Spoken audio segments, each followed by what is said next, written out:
Very fast question. Thank you. Now it's the Chinese guy with glasses. I have a question, and I would like to share my own ideas and feelings about our conversation here. As a junior employee who just started his career 3 months ago, I can feel the dialogue between Ms. Bai and Mr. Zhou is a real case of the cultural differences between China and Europe. I think in Europe, it's critical and direct is acceptable, but in China, being critical and being direct sometimes is not encouraged. So this is my feeling of the main differences between two cultures. And also argumentation and some discussions for the problems is a good thing to solve the problem. If we just emphasize the good things, the mutual benefits and cooperation, and rather than raising up the problem. Yeah, and my question is, do you agree with me about cultural differences between China and Europe? I think you made your point, and thank you very much for this. And just before ending, I just have to say some of that. This now also this session we heard about Guanxi and Mianzhi. I have just to inform you that that Guanxi, of course, is a true very old Chinese characters used by Gongzi, but in Western literature, the word Guanxi did not exist before 1982 or something. And also in Chinese literature, it was newly even being used for business. You can go back and check up yourself. So, but it has always existed in China, of course, and the word we are using in Europe is networking. It's exactly the concept of Guanxi, that's networking, and also in Europe we do a lot of networking, and meeting today is also a networking meeting. That will end this session. Thank you.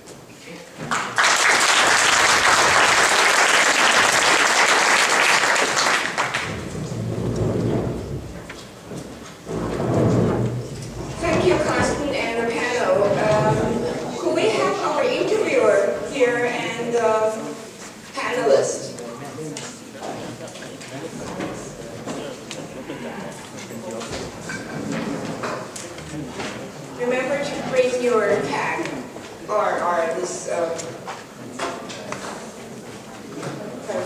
you don't have a signboard? Okay, you do. Can we fly flags? Yes, you can.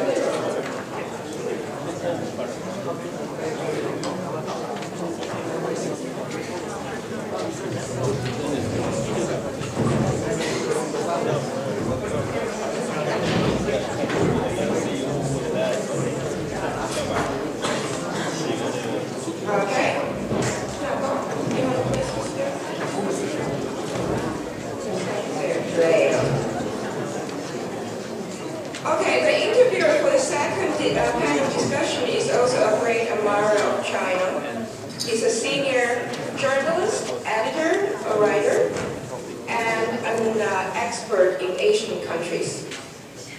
We have done a book together back in 2005, and he has just last year, published a book under the title Superpower China, and I really encourage you to read it. It's in Danish. One of his favorite quotes from Mr. Deng Xiaoping is, "Poverty is not socialism. To be rich is glorious." So let's welcome the glorious Fleming Buten, journalist from Politiken. Thank you.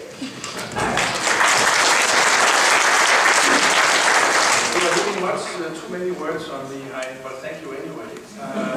Before entering the issue here, which is talent strategy, let me just mention that a couple of hours ago I left a newsroom not far from here, where on the television screens I saw President Obama speaking from Seoul at the G20 summit. Now, judging from the headlines, the media coverage over the last 48 hours or so, has become clear to a lot of people around the globe that we are in the middle of a tectonic shift in the world economy.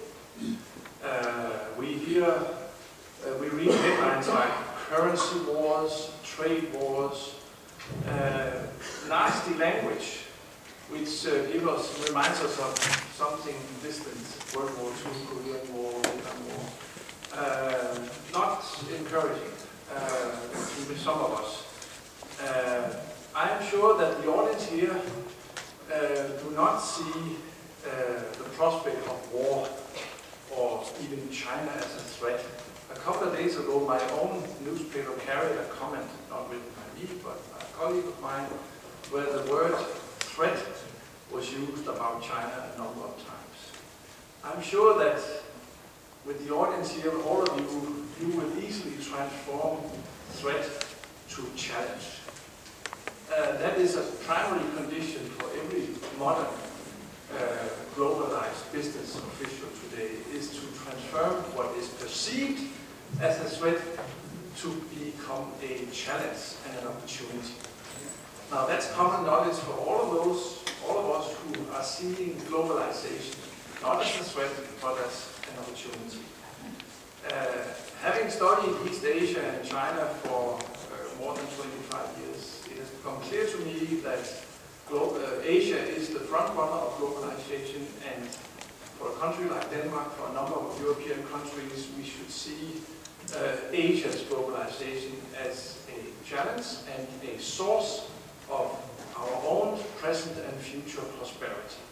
This is a view that is not shared by, I'm sorry to say, many Europeans, but it's very much up to the media industry, people like myself, to do something about that. Now, with that short introduction, I will allow for the panelists just to briefly introduce themselves. Please make it short, and then I will direct the discussion after. Mr. Zhu? Yes, hello. Good afternoon, ladies and gentlemen. My name is Wilson Zhu.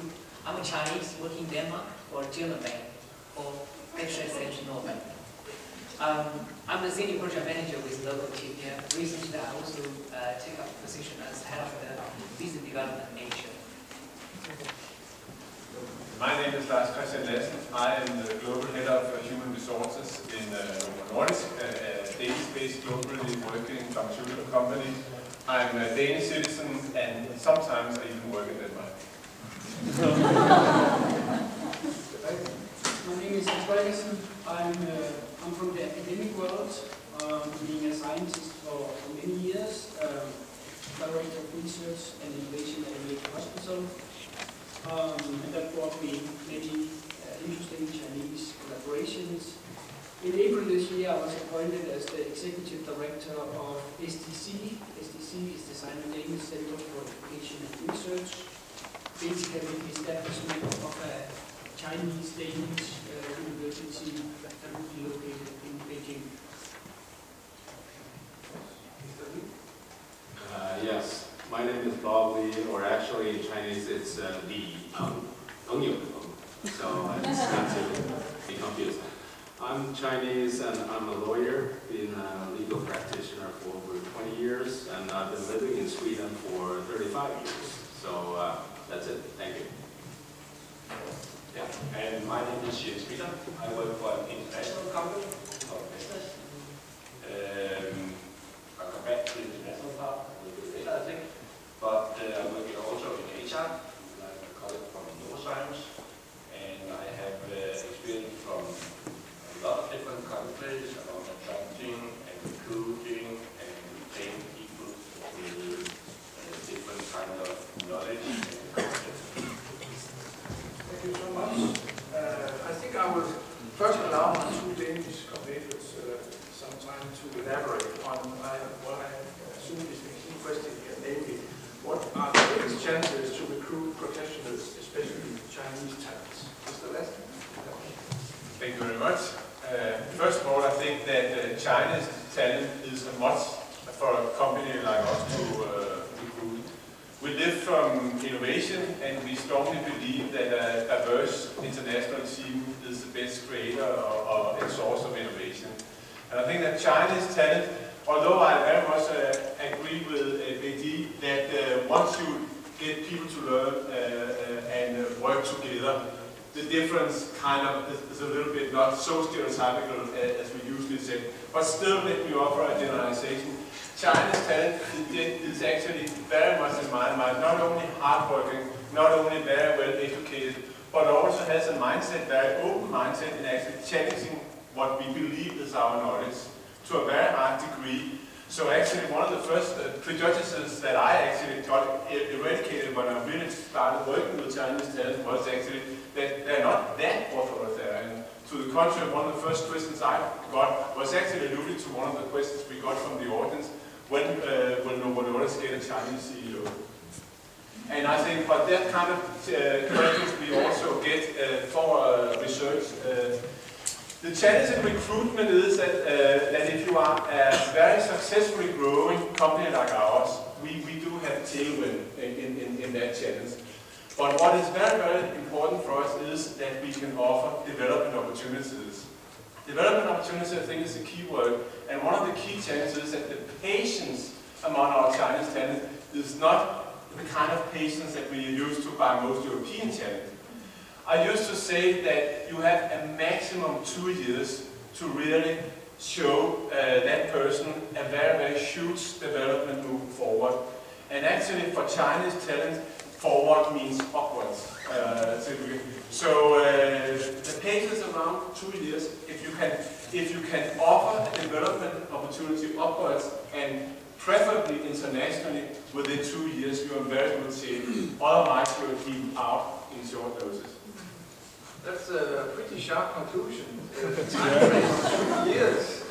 My goodness. Do you have anything to add to this? Yeah, I agree with the timeline on 2 years and the very high focus on the possibility to grow inside the company. When it comes to attract the right people, find the right knowledge, find the right competences, we have some challenges.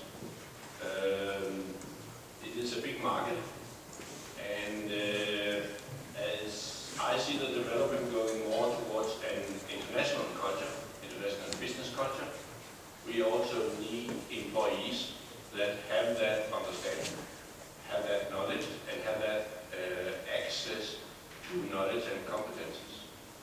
And there we meet some cultural differences. A little bit earlier we heard about single culture or bi-culture. But I actually think that if we're looking a few years ahead, we need to focus more on international culture. And language is one of the international culture parts. There's also an attitude towards work and business that becomes more international. And I think that all countries need to pick up on that one, not only Chinese, not only Danish people, but also German people. We all have our different way of doing business. And I see it's fast moving towards more international part. And when we are attracting people internationally, then we are not attracting bottom of the pyramid. Then we are attracting top of the pyramid. As international companies, we will look very much into what kind of skills, both on the personal competences and the actual knowledge that people have.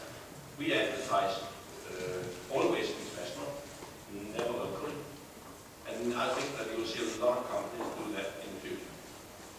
Thank you so much. You mentioned cultural differences. I'm happy to realize that we are not into something like cultural wars. Perhaps we can say that European and Chinese business and corporate cultures are even compatible. It's a little bit mama rule. Elaborate. Is there a compatibility between European and Chinese business culture? And what are the magic solutions when the difference comes to surface? I'll try to elaborate, and I'll try to be somewhat challenging and to give you a different angle. I was very fascinated by the differences of opinion between Baike and the other panel member. And I think lately in Sweden there have been a lot of Chinese investments taking place in Sweden. So I've been asked to give a lot of seminars